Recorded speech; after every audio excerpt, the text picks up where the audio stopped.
So the Select Committee investigating Benghazi getting a thumbs up now from two key former figures in the Obama administration. Former CIA Director Leon Panetta now saying the public deserves a closer look at the deadly attack, telling an audience in California, the problem has been sometimes bits and pieces of information keep coming out. Obviously, there is a concern whether it's going to be a political effort to target an issue for a campaign.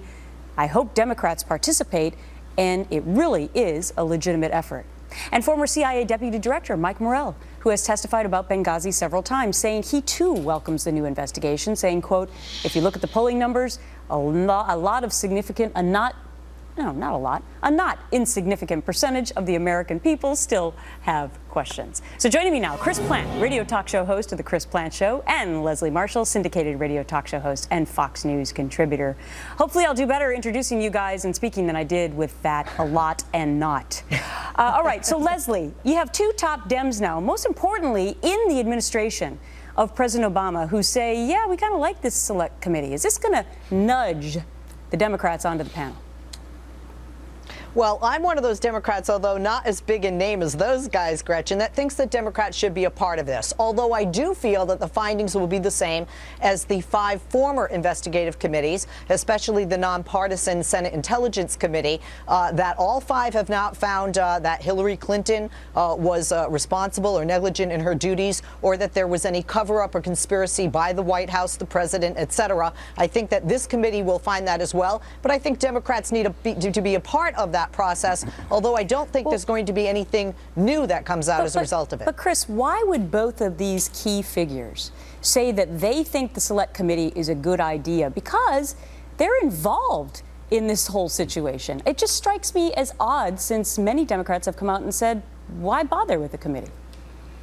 Well, you know, in the case of Leon Panetta, he's a guy who's got a good reputation in this town, and I guess he'd like to keep it.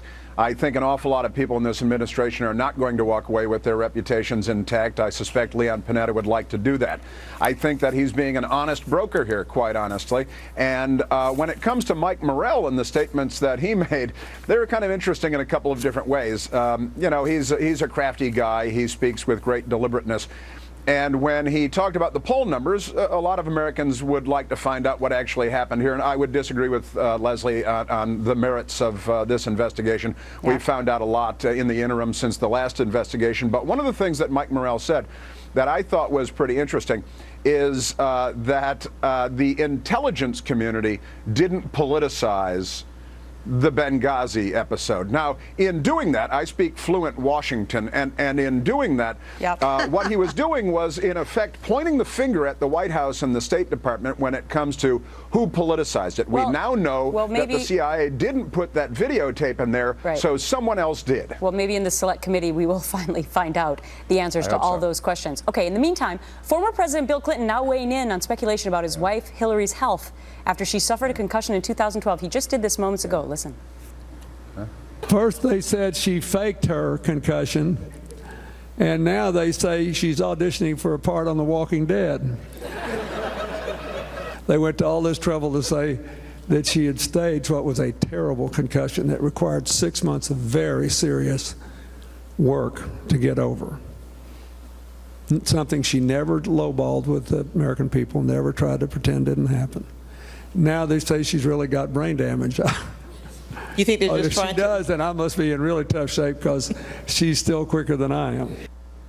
All right, so Bill Clinton getting right to the heart of the matter. Leslie, will this sort of quell any discussion about Hillary's health? Yeah, I think so. I mean, I have to say, I had a good laugh researching this topic today because, you know, I like Chris. We may disagree ideologically, but he and the Republican Party are smarter than this. First of all, Hillary Clinton was in the hospital 4 days, not 30. They talk about the sunglasses she was wearing. I have seen photo after photo after photo in Australia, in Mexico, in China, etc., of her wearing those sunglasses. You know, she definitely had a medical condition, and I think the idea that the entire medical community, all the press, everyone working with her, her husband, her daughter, and the rest of the world were conspiring. I don't know. What's next? Okay. Vince Foster's ghost gave her the blood clot? I mean, come on. All right. So, Chris, I mean, President Clinton, by all accounts, is a man of great, I mean, when he says something like that and it's more in a joking manner, I mean, you know, he does that well, doesn't he? Well, he's good on his feet, certainly, and he's a skilled politician, but he set up a couple of straw men there.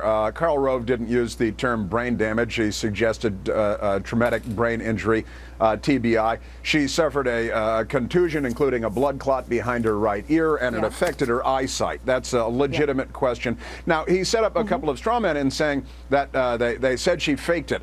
Karl Rove didn't say she faked anything. All right. And that brain damage is not necessarily the same as traumatic brain injury. And then he said that it took her 6 months. I think he opened a new can of worms. Well, maybe so, but he said that she's recovered and that if she has problems, then he really has problems because she's better than he is with most other things. Well, he made a little joke. I gotta wrap it there, but we'll have much more to discuss in the coming weeks. Thanks so much to the both of you. Thanks, Greg. All right.